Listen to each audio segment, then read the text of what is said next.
വെച്ചോളൂ. I am a good learner. പറയൂ, I am a good learner. Thank you so much. So our topic is about a very interesting thing. That's about product presentation. നമ്മുടെ product presentation ഇങ്ങനെയാണെങ്കിൽ, തല തിരിഞ്ഞാണെങ്കിൽ നമ്മുടെ business എന്താവും നമ്മുടെ business full തല തിരിയും. നമ്മൾ എത്ര നല്ല പ്രൊഡക്റ്റ് ഉണ്ടാക്കി ഒരു കാര്യമില്ല. അപ്പോ പ്രൊഡക്റ്റ് പ്രസന്റേഷൻ എന്ന് പറയുന്ന വളരെ വിശാലമായ ടോപ്പിക്കിനെ കുറിച്ചാണ് നമ്മൾ 5 മിനിറ്റ് സംസാരിക്കാൻ വേണ്ടി പോകുന്നത്. Are you ready to listen? Okay, thank you so much. So the first point, ഒരു പ്രൊഡക്റ്റ് നമ്മൾ എങ്ങനെ പ്രസന്റ് ചെയ്യണം? നമ്മള് പിന്നെ വളരെ ചിന്തിച്ച് നമ്മുടെ R&D ഒക്കെ നന്നായി ചിന്തിച്ചുണ്ടാക്കിയ പ്രൊഡക്റ്റ് നമ്മൾ എങ്ങനെ മാറ്റി? First point story telling. അതൊരു കഥയാക്കി മാറ്റണം. ജനങ്ങൾക്ക് ആവശ്യമുള്ള ഒരു കഥയാക്കി മാറ്റണം. നല്ല വാക്കുകൾ ഉപയോഗിച്ച് ഒരു കഥയാക്കി മാറ്റണം. നല്ല പവർഫുൾ ആയ വാക്കുകൾ ഉപയോഗിച്ച് നല്ലൊരു കഥയാക്കി മാറ്റുമ്പോൾ അത് വിൽക്കാൻ സാധിക്കും. സ്റ്റാൻഡേർഡ് വൊക്കാബുലറീസ് ആണ് ഇത് വേണ്ടത്, അവിടെ വേണ്ടത്. അതൊക്കെ പഠിച്ചെടുക്കേണ്ടതുണ്ട് നല്ല കഥയാക്കുന്ന സമയത്ത്. The next point, demonstration. ആ പ്രൊഡക്റ്റ് ഡെമോൺസ്ട്രേറ്റ് ചെയ്തുകൊണ്ട് നമ്മൾ ഫാസിലൊക്കെ ചെയ്യാറുണ്ട് ഇടയ്ക്ക്. നമ്മളെല്ലാവരും ഡെമോൺസ്ട്രേറ്റ് ചെയ്തിട്ട് കസ്റ്റമറോട് സംസാരിക്കുമ്പോൾ മാത്രമാണ് നമുക്ക് ആ പ്രസന്റേഷൻ കറക്റ്റ് ആവുക. കാരണം ആൾക്കാരുടെ മനസ്സിലേക്ക് അതിന്റെ ഡെമോൺസ്ട്രേഷൻ വളരെ പവർഫുൾ ആയിട്ട് എത്തുന്നതാണ്. And next very important product is VAK method of product presentation. VAK method of product presentation. അത് പലരും ചെയ്യാറില്ല. ചെയ്തിട്ടില്ലെങ്കിൽ കസ്റ്റമർ നമ്മൾ അംഗീകരിക്കില്ല, കസ്റ്റമർ നമ്മൾ വാങ്ങില്ല, കസ്റ്റമറുടെ മനസ്സ് നമുക്ക് കീഴടക്കാൻ സാധിക്കില്ല. കസ്റ്റമറുടെ മനസ്സ് നമുക്ക് കീഴടക്കാൻ സാധിക്കില്ല. അപ്പൊ അതില് വി എന്ന് പറയുന്നത് വിഷ്വലാണ്. വിഷ്വലായ കാണാൻ ഇഷ്ടമുള്ള ഒരാളുടെ മുന്നിൽ മാനുക്കന്റെ കാറ് ഏറ്റവും വൃത്തിയായി കാണിക്കപ്പെടണം. കാഴ്ചയിലൂടെയാണ് അദ്ദേഹം പ്രൊഡക്റ്റ് വാങ്ങുന്നത്. അപ്പൊ നന്നായി കാണിച്ചാൽ തന്നെ അദ്ദേഹം വാങ്ങുമെന്നുള്ളതാണ്. ഇത് ഏത് ബിസിനസ്സും അങ്ങനെ തന്നെയാണ്.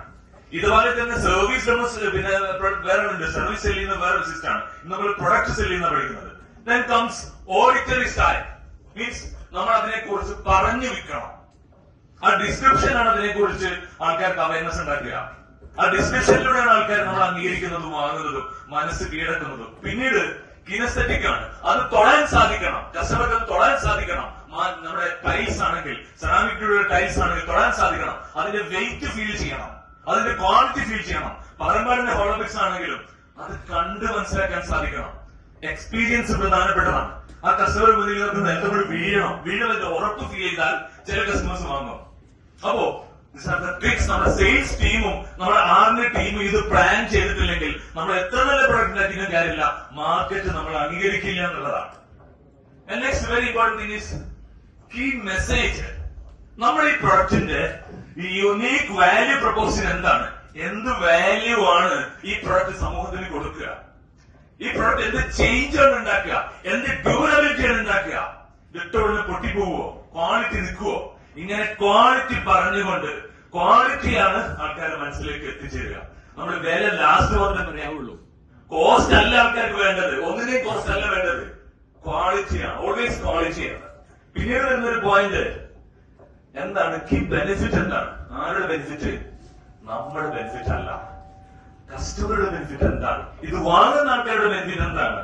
പിന്നീട് നമ്മൾ ഇത് പ്രസന്റ് ചെയ്യുന്ന ടീം ഉണ്ടല്ലോ, ഇതൊരു അഴവേണ്ടൻ മോഡലിൽ പറഞ്ഞാല്, ഒരു ആത്മവിശ്വാസം ഇല്ലാത്ത രീതിയിൽ പറഞ്ഞാല്, നട്ടലില്ലാത്ത രീതിയിൽ പറഞ്ഞാല്, പറയാൻ എന്റർപ്രണർ എന്ന നമ്മള് നമ്മുടെ സ്റ്റാഫിനെ, നമ്മുടെ ടീമിനെ പഠിപ്പിച്ചിട്ടില്ലെങ്കിൽ ഒന്നും നടക്കൂല.